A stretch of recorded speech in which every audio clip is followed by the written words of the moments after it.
5 steps to become an active listener.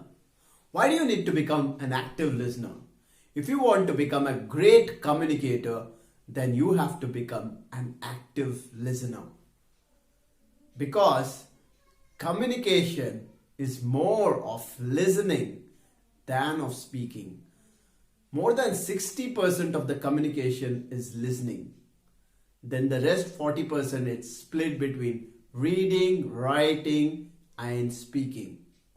So how do you become an active listener? Step number 1, commit yourself to listening. Just like you commit for exercise, you commit for reading a book, commit yourself. Be mentally and physically prepared to listen. Number 2, pay attention to the speaker.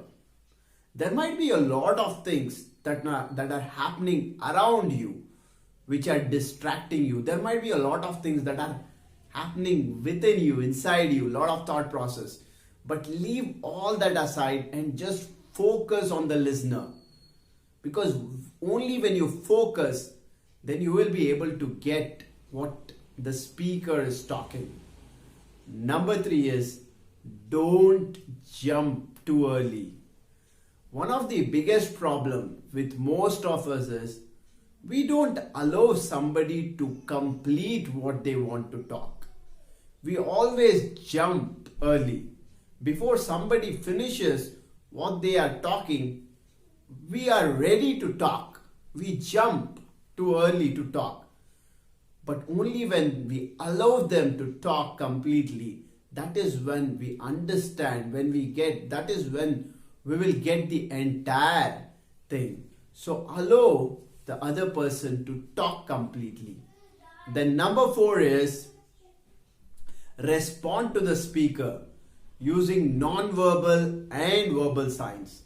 Non-verbal signs can be body language, where if you are talking to a person, then you can see in their eyes, or you can lean forward. If you are sitting, you can lean forward, or it can be through a smile, facial expressions, your gesture.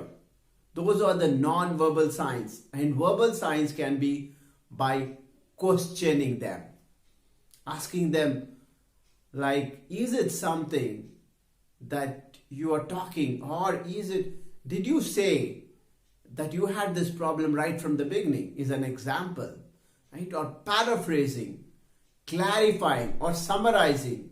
Once you listen to something, summarizing, right? All these verbal signs can also help in terms of becoming a good listener. And finally, the number 5 and the 5th and the final one is practice listening.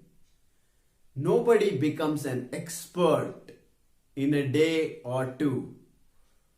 You have to practice. Like any other sport or anything you want to become good at, you need to practice.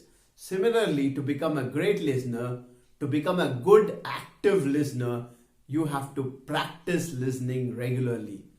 Because if you practice, then you can become a good listener. And if you become a good listener, then you can become a great communicator. Thank you.